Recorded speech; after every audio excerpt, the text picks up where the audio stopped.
What should be on your list, your checklist for viewing a house? Let's talk about both as the buyer and the seller, all right? We're glad to have you here today.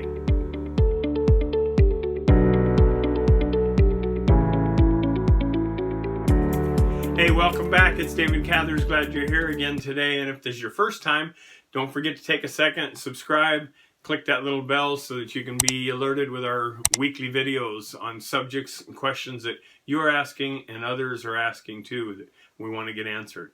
So today's thing we were talking about, I said let's talk about the idea of things that the sellers should be aware of on a checklist for getting their house sold, and a buyer, what they need to think about when they're looking at a house. So one of the things you always hear, seller, get out of the house, okay? Why? It's my house. I don't want to get out of it.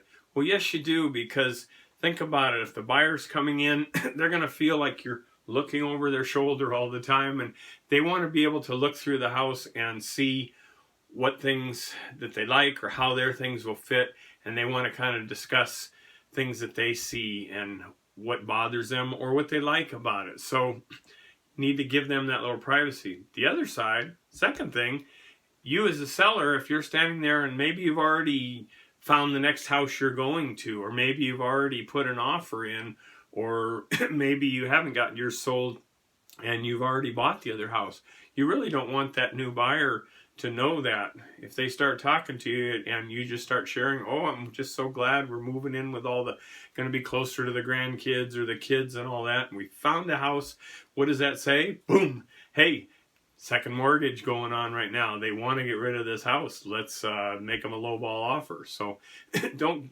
blow your chances there for doing that. Once you've gotten the house under contract, things have been agreed on, and you're getting up to close to the closing date or just after closing, that's the time you want to get together and help share things. Maybe it's got a sprinkler system or some fancy, deal with the furnace you've put in or something like that that you want to share with the buyer. Do it at that time after the closing, all right? Now, on the other side, how about for the buyer? What's some things that you want to do when you're going through what's on your checklist? Well, first thing to think about, yes, you really don't want the seller there. You want to have your chance to say, wow, let me see how this place works for me. So when you go in, don't be afraid to go over, open a door, check and see what's in that closet, what's in under the sinks and the counter. Is there anything leaking under the, don't forget to check under the sink. Check in the closets, see if they've got any, if there's been any things where you see a lot of painting. You'll find a lot of times if they're covering on the ceiling, they might be trying to cover some stains that have been there. So take a peek in the closet. We talk about that on an inspection video I have there too, but if you want, you can check that out. But you also want to look up in there and see that there's no water stains. And usually what will happen is people won't paint in the closets so much. They'll go all the way around the room and then they'll stop and say, oh, well, we don't need to do that. There's just clothes in there. Nobody's looking in there. And it costs money to do an extra half gallon of paint. So think about that.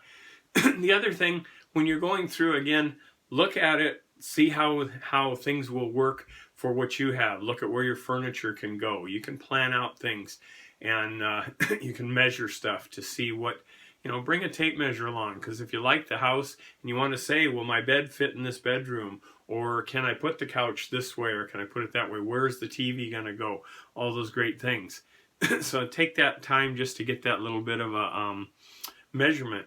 Now, when you're all happy and you've checked everything out and you said to your agent, hey, I like this house, get out of the house now, okay? Little secret there. There's eyes watching you nowadays, Think of how many people are looking on their phone and have alarm systems now. You can buy these alarm systems or have a service sets up and notifies you everything on your phone. You can see what's going on in that room. So why do I worry about that? Well, how about if you're standing there with your agent afterwards? I've seen people do this. Hey, David, what should we do? How do you think we should do on the offer? What do you think about this? And what about that leak there? Or should we ask them for this or that? Let's go outside and talk about that. Again, there's too many eyes watching you. So rather than have them eyes and ears listening, which I have been in homes and seen where they actually have the cameras that you can see yourself walking around on. So you don't want to sit there and discuss with your agent, hey, let's do this, or let's offer them this much, and let's tell them that they can fix this and they can fix that.